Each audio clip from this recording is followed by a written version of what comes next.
እኔ ልጅ አንባቤል ሻዴ ብርሃኑ እባላለሁ። የእናቴ ስም ትግስት ጆሃር ነው። እኔ ግን ስጠራት እማዬ ብዬ ነው።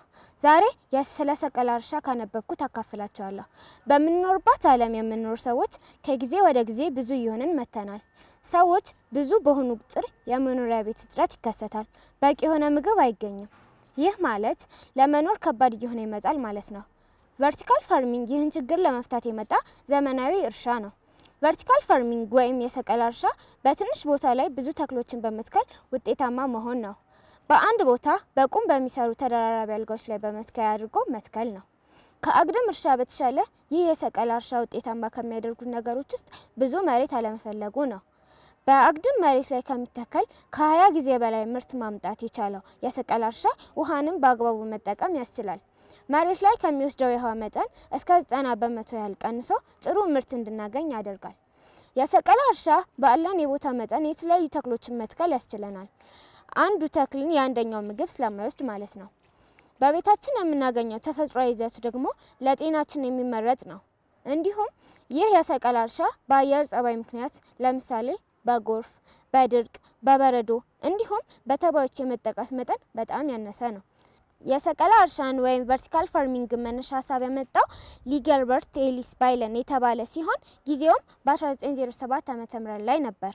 በዚያን ወቅት ብዙም አስፈላጊ ሆኖ ስላላገኙት ሊያድግና ሊስፋፋ አልቻለም ነበር። በ1991 ዓ.ም በኒውዮርክ ኮሎምቢያ ዩኒቨርሲቲ ፕሮፌሰር የሆኑት ዲክሰን ዲስፓሚየር ይህንን የሰቀላ እርሻን ከተማሪዎቹ ጋር በመሆን ውጤታማ እንደሆነ ማሳየት ችለዋል።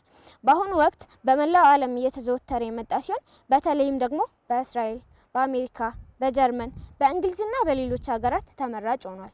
አሁን ላይ ሰው ሰራሽ ብርሃን በመጠቀም የተለያዩ ምርቶችን በቀላሉ እያገኙ ነው። ስላዳመጣችሁኝ አመሰግናለሁ።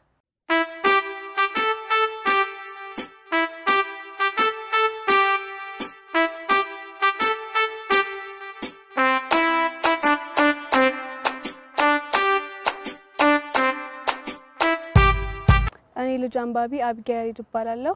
የእናቴ ስም መሰረት አሸናፊ ይባላል። ዛሬ ስለ መጀመሪያዋ ሐኪም ያነበብኩትን አካፍላችኋለሁ። ስሟ ዶክተር ኤልዛቤት ብላክዊን ይባላል።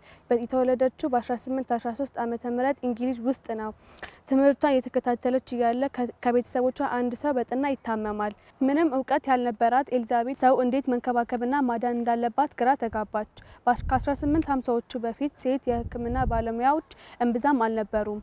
እንግሊዛዊቷ ዶክተር ኤልዛቤት ብላክዊን የጤና ትምህርቷን ለመከታተል ከ12 በላይ የጤና ትምህርት ተቋማት ጥያቄ ብታቀርብም የጤና ትምህርት ለሴቶች የማይቻል መሆኑ ሲነገራት ለመቀበል ፈቃደኛ አልነበረችም። ኤልዛቤት ያለ መታከት እና ተስፋ ባለመቁረጥ ባደረገችው ጥረት በኒውዮርክ የሚገኘው ጄኔቫ የጤና ትምህርት ተቋም የጤና ትምህርቷን ለመከታተል በቅታለች።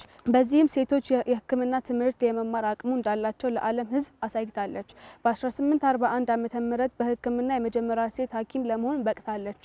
በትምህርት ቤት ቆይታ በማህፀን ሕክምና ስፔሻላይዝ በማድረግ የብዙ እናቶችን ህይወት ለመታደግ ችላለች። ኤልዛቤት ታናሽ እህቷን ኤሚሊያ ብላክዊን ታላቋን አሪያ በማድረግ በ1846 ዓመተ ምህረት በሕክምና የመጀመሪያ ዲግሪ ለመቀበል በቅታለች። ስላዳመጣችሁኝ አመሰግናለሁ።